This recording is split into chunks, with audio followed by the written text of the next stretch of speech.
Pria dan wanita ini hidup bersama dalam satu rumah, bukan sebagai pasangan, tapi lebih seperti penghibur satu sama lain karena mereka sama-sama yatim piatu. Seiring waktu hubungan mereka berkembang menjadi semakin erat. Mereka saling menyukai, namun tidak sepenuhnya terbuka. Ia sangat mencintai wanita itu, tapi tidak pernah berani mengutarakannya. Semua itu karena ia menderita kanker darah dan tahu bahwa hidupnya tidak lama lagi. Hingga suatu hari, ia mendapati wanita itu menangis terseduh-seduh di sofa. Ia pun dengan sabar menghiburnya. Namun wanita itu tiba-tiba bertanya, apa yang paling diinginkan pria itu? Secara mengejutkan pria itu menjawab bahwa ia menginginkannya menikah dengan pria baik. Tak lama wanita itu pun memberitahukan bahwa ia jatuh hati dengan seorang dokter gigi seperti kriterianya. Namun setelah mendengar kabar itu, ia hanya bisa terdiam di kamar mandi dan menyembunyikan kesedihannya. Ia bahkan berinisiatif mempertemukan keduanya untuk makan malam dan meninggalkan mereka dengan alasan lembur. Namun saat keluar, ia mengalami sakit kepala yang hebat hingga jatuh ke tanah. Ia buru-buru berdiri dan menoleh ke belakang, hanya karena khawatir wanita itu akan mengetahui penyakitnya. Ketika mendengar mereka berciuman, ia seperti kesurupan dan tanpa sengaja menjatuhkan gelasnya. Meski terlihat kuat secara mental, namun ia seperti kehilangan arah. Tanpa diduga sang dokter menemuinya dan mengatakan bahwa mereka akan segera menikah. Sang dokter memintanya menemani wanita itu pergi mencoba gaun pengantin. Melihat wanita yang dicintainya mengenakan gaun pengantin untuk menikah dengan pria lain, ia hanya bisa menahan air matanya dan mengatakan ia terlihat cantik. Tiba-tiba wanita itu bersikeras agar ia juga mengenakan setelan jas pengantin dan meminta pemilik toko untuk mengambil foto mereka.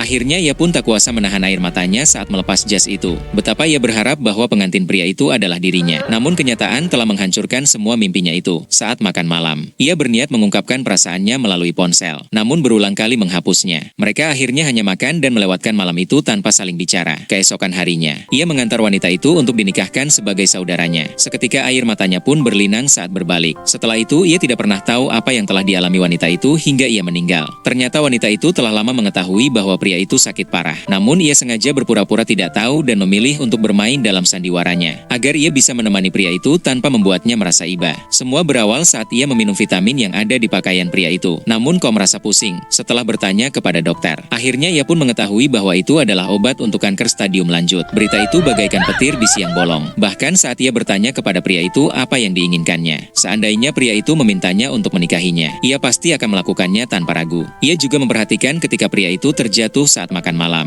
dan diam-diam mengikutinya sepanjang jalan. Ia bahkan bersumpah apabila pria itu berbalik, ia akan langsung memeluknya dan mengakhiri semua sandiwara itu. Namun sayang pria itu tidak pernah berbalik saat mengambil foto pernikahan. Ia juga dengan sengaja bersembunyi dan menangis melihat foto mereka. Bahkan di hari pernikahan, matanya tak pernah lepas dari pria itu. Setiap malam ia menangis mendengarkan rekaman suara pria itu. Dan tak lama setelah pria itu pergi, ia pun mengikutinya.